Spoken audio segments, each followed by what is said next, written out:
Now then, campers, I hope you're going well. Welcome back to the second episode of the Professional Human series. I'm your boy, Andy. I hope everybody has had a ripper week. It's been a week of openings. It's been a week of the giving back of some degree of freedom, depending on where you live. It's been chaos in other parts of the country. And then if you live in Tasmania, then, well, you guys have just been ticking along just fine, absolutely anyway, right? So, I hope all is well, though, gang, wherever you are in the country. Thank you so much for taking the time to tune in and spend a little bit of time with yours truly. I greatly appreciate it. As we all get ready for what should be a fairly hectic weekend, finally across the country, not just in sort of Queensland, WA, and in SA, we're all kicking into gear now, which is superb. So, team, I want to make sure that you guys are faring well, that you're feeling good between the ears. As always, the first thing that I want to ask is, how are you out of 10, my friends? I hope everyone is ticking along quite nicely. It's been a really interesting week, a real sort of variety of feelings, depending on which state you're in, obviously. In Melbourne, though, it's been particularly interesting. I mean, we've had a bit of a win in the sense that we've been able to do some inspections again as of tomorrow morning, which is amazing, right? And it's something that we really are not taking for granted. It's phenomenal that we are actually going to get to rock and roll again with some degree, a brief degree of normality, right? But the interesting one that I found is the fact that we've gone from not being able to do much to really just smashing into a shitload of inspections over the course of tomorrow. And that in itself is, and I predicted it, right? It's causing its own anxieties because people just don't want to miss out on stuff, right? They don't want to miss out on all of making up for all of this lost time that they feel that they've had whilst being stuck at home. And that brings about a whole different level of pressure.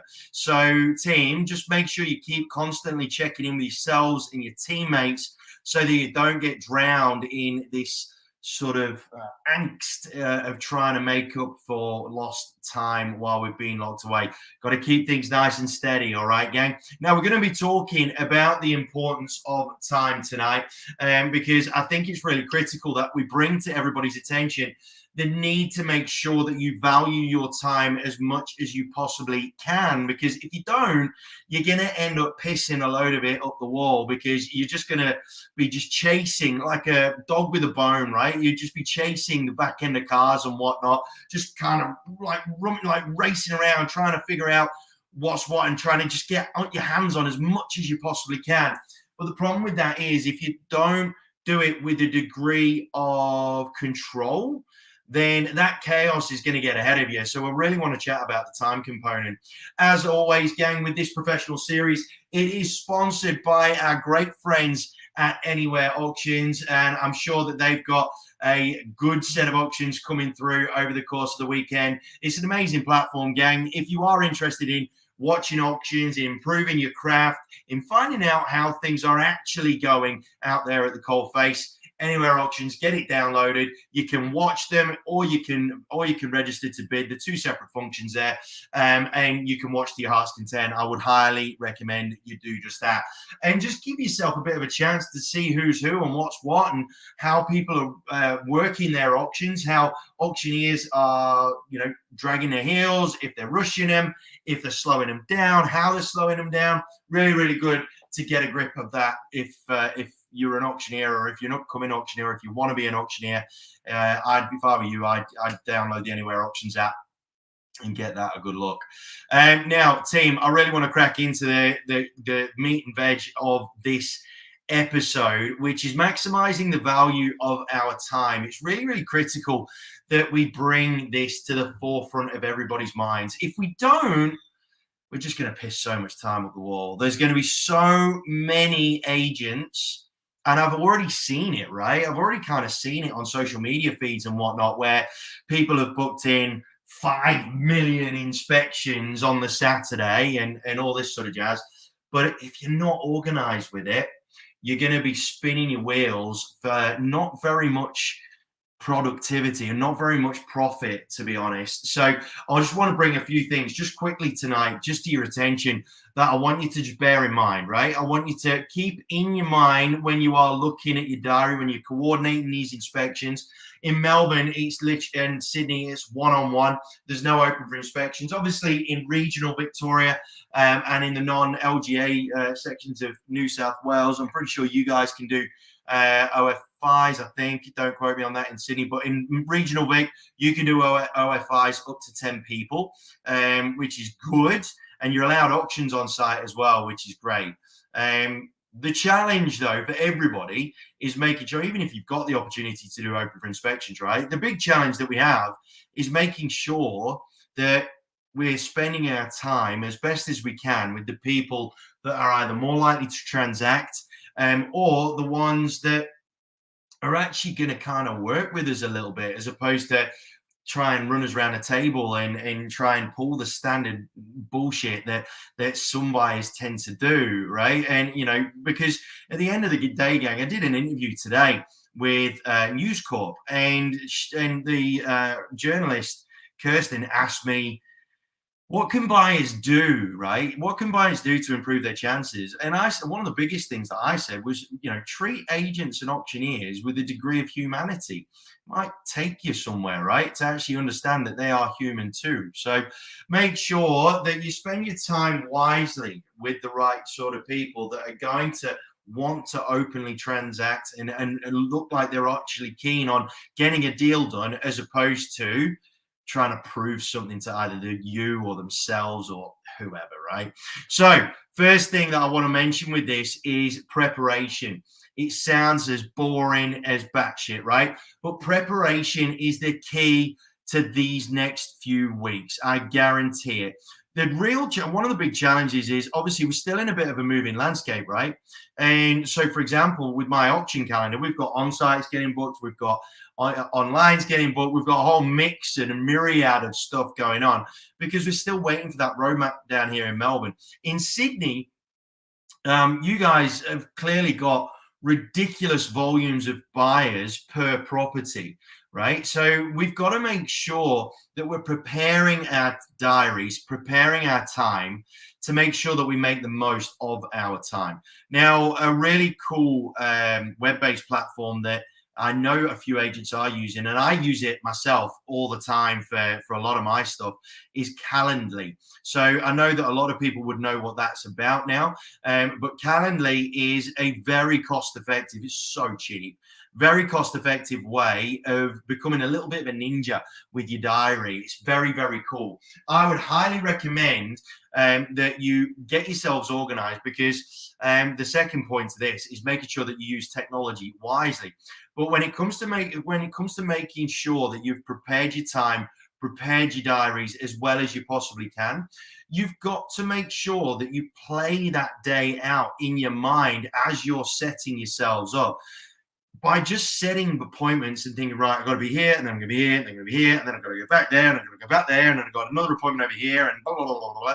You've got to make sure that you try and make the most of wherever you are at that one point.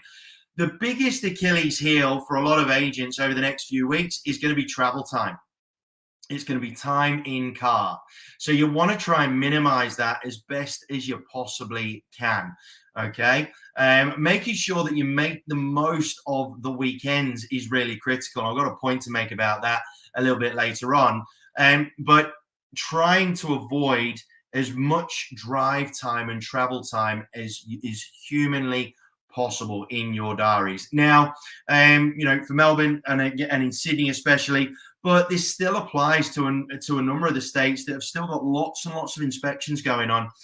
There's no harm in potentially limiting time at any one property to, say, like 2-hour windows or 3-hour windows or something along those lines. So, for example, if you've got 5 properties to open on Saturday, tomorrow, right, or Sunday or whenever it is, I would be setting, like, say, property 1 between 10 and 12, and then I'd be using Calendly links or Inspect Real Estate or something, a little bit of tech like that, and then locking the availability of that property for that set time. Not only does it make it much more time effective for you, but your vendors aren't going to get run around from pillar to post because they can't be around. Obviously, you can't be saying, right, I'm going to need you out for an hour here, an hour there, and an hour there. That's going to really put a strain on your agent vendor relationship, right? So I would be sort of dictating to purchase because at the end of the day, especially in New South Wales and Victoria, they will accommodate to whatever it is you're trying to schedule. And you can almost guarantee that a lot of your competitors won't be doing that. So chances are, if you've set times that people need to book in between, then chances are they're going to accommodate that before they go to anything else, right? Or before they book themselves in for anything else. So do big time blocks, right? And set a good time, a good window of opportunity for each property to make sure that you're maximizing your time. Making sure that you're preparing your movements of your team members is also something that I would be very, very wary of as well. Generally speaking, in these sorts of periods, when it is really manic, when it is really chaotic,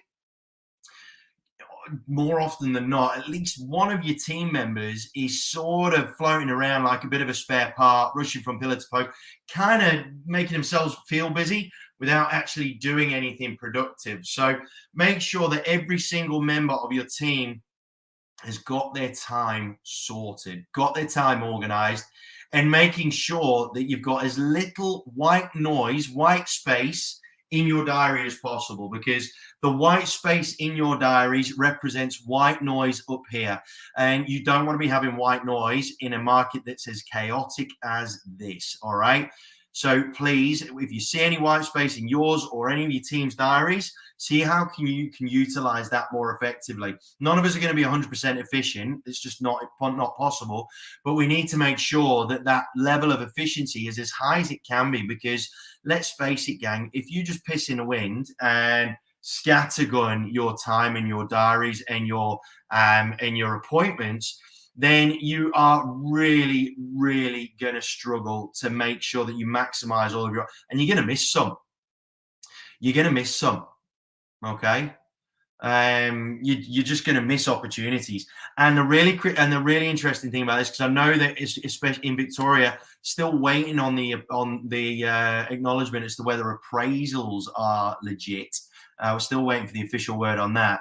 But as and when they do come in, the majority of them are probably going to be Saturday, Sunday, if you know, because everybody's kind of going to be doing not a lot at home during the week, and I do feel that people are going to be able to be a bit more switched on than normal over a weekend. So I would look at seeing how you can make the most of your time. Preparation is massive. Sam Lally, for Melbourne tomorrow, biggest time management tip: ensure your time is set, travel included, so you can get home by curfew, mate. It could be one of those days. Could be one of those days. I know a few people, right, that aren't even in the game anymore. They've still got their license, still got their rep, and they're being asked to help out, right, because of how mega it's going to end up being. So that's such a good point. Such a good point. Now, next thing, like I said, utilizing technology wisely. The likes of Calendly is really, really important. WhatsApp groups for communication for me is a really cool way to go, because it just makes it that little bit snappier, that little bit more effective. And here's a little pro tip for you. While you are at your properties, if you are waiting for someone, or if your property's vacant, or you're waiting for someone to come to an appointment or whatever, make the most of your time. Do some live content from your properties as well. Show like you're getting stuff done. Show like you're out and about, and show positivity. Those that put more, not bullshit positivity, not stuff that's going to make your stomach turn, but people, agents that get out there on a social media point of view and post some live content of getting out and about, of being active, not while you're driving, please, gang. That's just stupid. But while you're outside the property waiting for people, or if you're not in the property, you're waiting for the buyer to go through the home, and you're outside waiting for them during one of the 10-minute inspections or whatever you're setting, do a bit of live content saying I'm out the front, look, great news, I'm out the front of my client's property at 123 Smith Street. It's amazing to be out and about. I'm really excited to be able to meet so many more people that have been so anxious about getting their lives moving forward via real estate. Team, make sure you give us a bell, say hello, honk your horn if you drive past. We'll be so excited to say hello to you and see you out and about once more. Just show a bit of energy, right? We're all needing that extra bit of buzz, that extra bit of energy to keep things going and to keep ourselves from moving forward. And you don't realize how much that could be helping someone on the other end of a Facebook feed, right? And that is going to be an impression for you and your brand and your personality that will last way longer than any fucking DL card or anything like that. So make sure you're getting energy into your stuff, into your content that you should be posting out regularly tomorrow and beyond. All right. Very, very important that you do that. Live content as well, team. Super critical.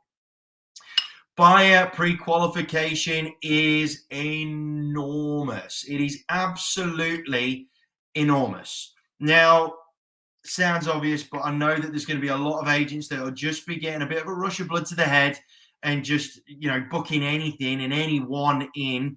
I would absolutely be prioritizing those that you've been hearing from more regularly, while you've been struggling to get out and about in Melbourne. But one thing that I would say that I don't think we do anywhere near enough of is trying to assist this high volume of purchasers with their education, how we can help and assist them. And the same applies to property management, right? How can we assist prospective tenants in terms of improving their chances of getting one on their next application? With purchasers, how can we help our purchasers to give themselves a better chance of getting the next offer over the line, right? This is where there is such an enormous opportunity and hardly anyone's doing it. In fact, I don't know if anyone's doing it. I've not seen many people do it, right? Team, the opportunity to create human connection at scale via education with our purchasers and our tenants, it's just off the charts. The level of frustration, anger, angst, all of these negative words that are going through buyers and tenants' minds right now.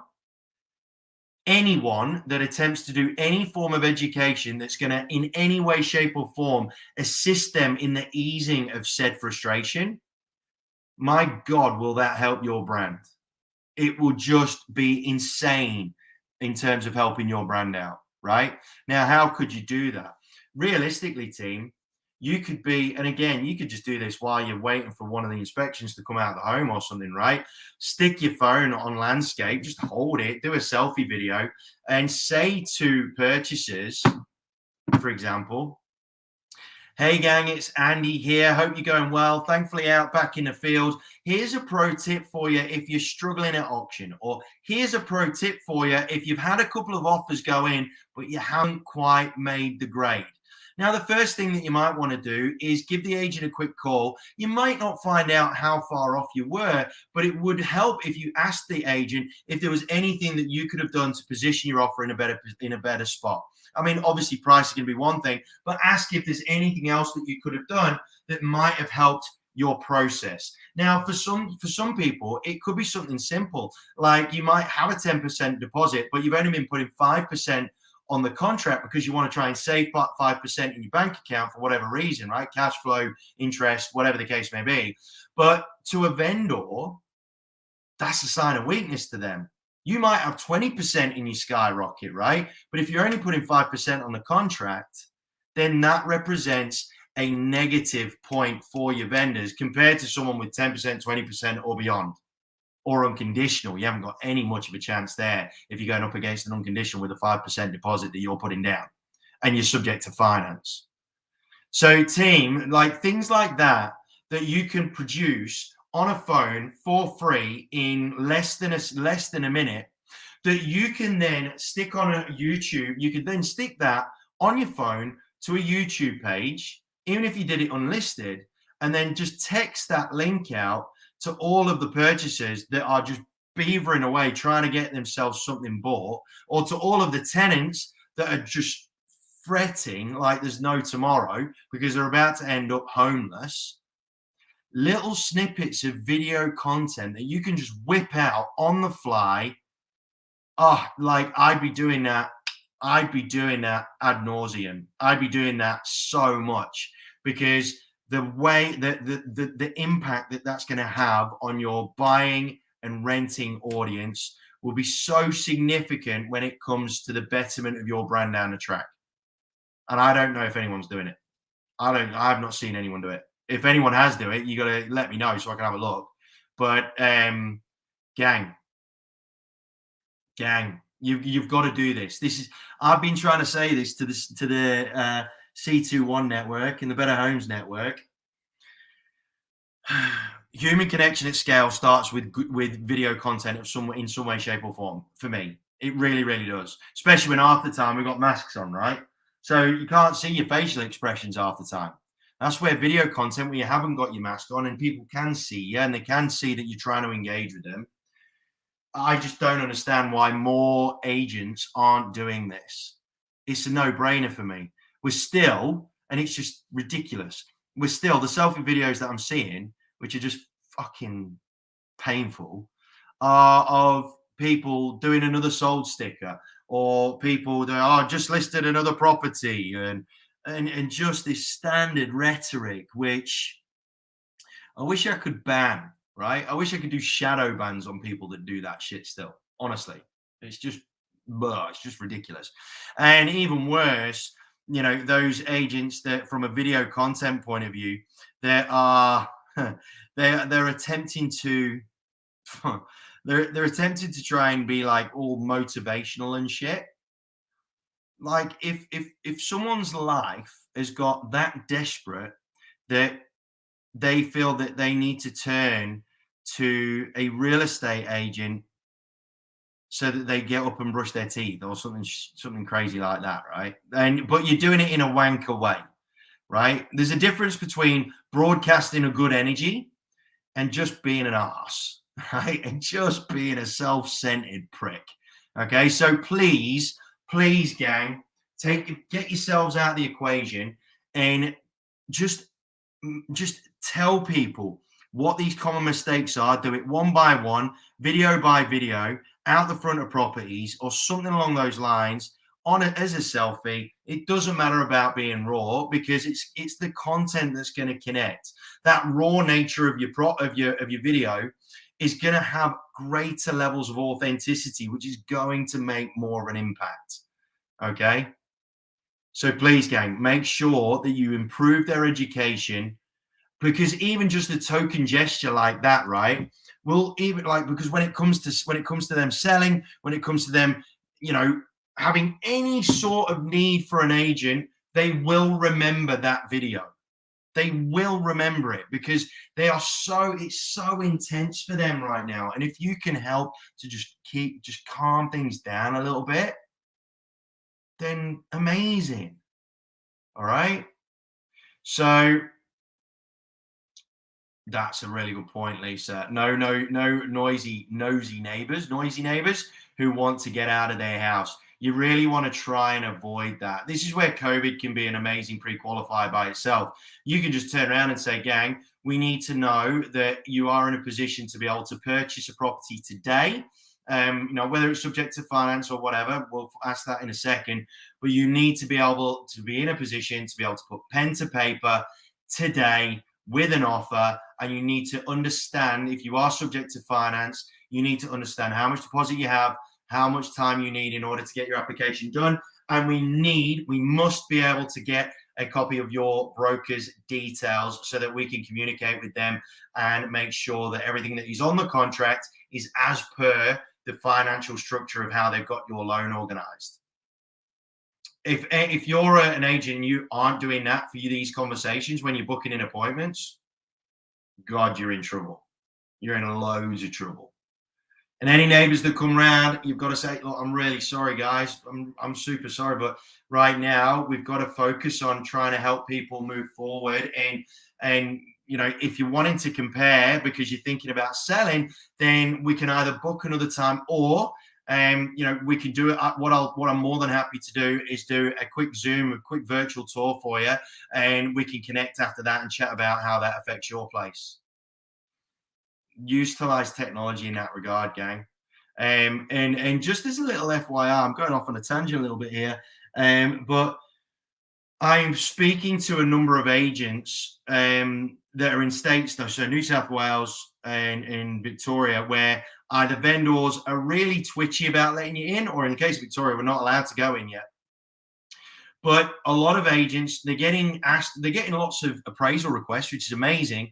But then they're just kind of they're just, bending over and just giving out CMAs and whatnot, like without having seen the property, and they're thinking that that's doing them a favor with those particular potential vendors.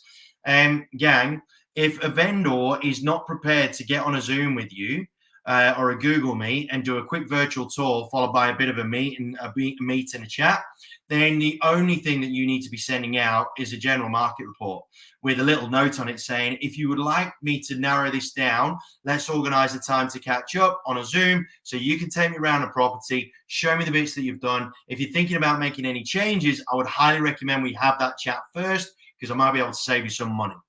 All right. So just that's another side note, gang. Don't give away everything, right?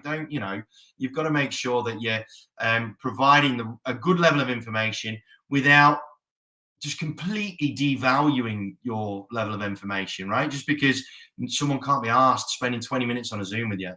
You need to think about that, gang. Your time is money.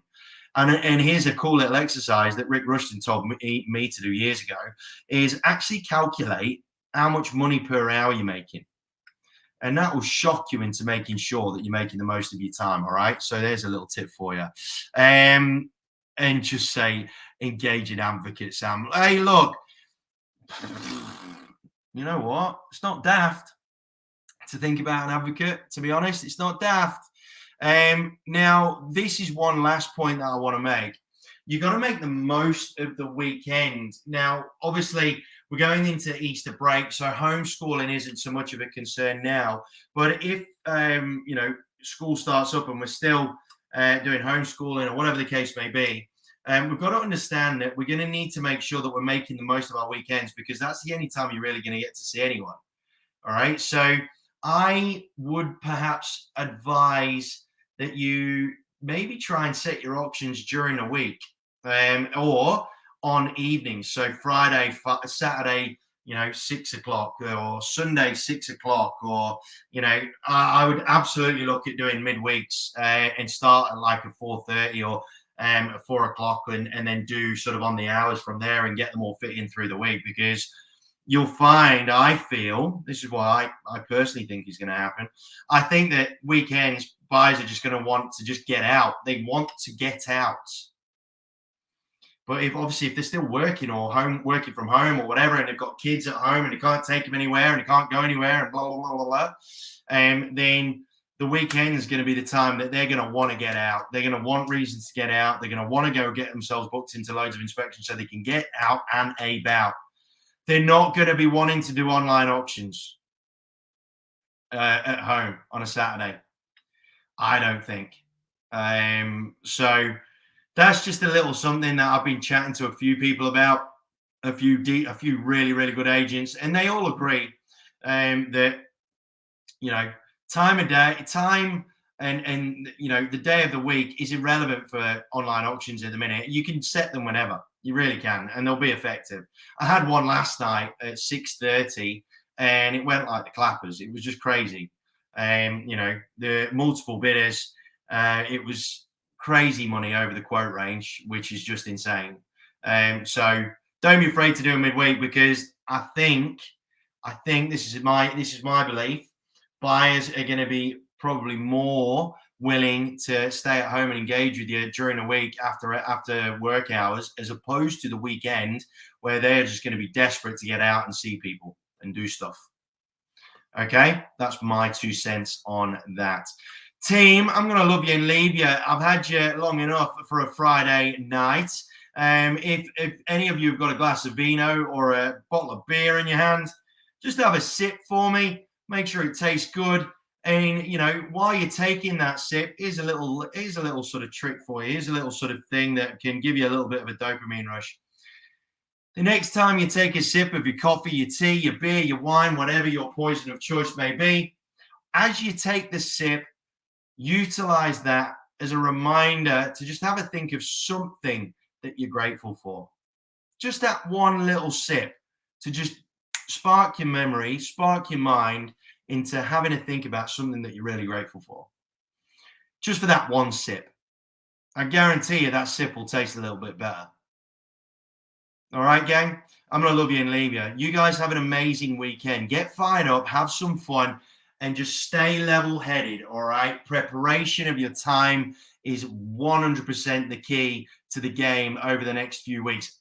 Look, no, like over the next few months, even once everybody is out of lockdown in some way, shape, or form, time is going to be your most valuable asset. So I would recommend that you spend it really, really wisely. All right, then, gang. Love you. Make sure above everything, though, that you stay safe, healthy, and happy. I'll catch up with you. Same bat channel, Monday night, 9 p.m. Come and join me with some stories. Have some fun. If you want to come on the show, let me know. This ain't just about me. Have some fun, gang, over the weekend. Love you. Take care. Speak to you soon.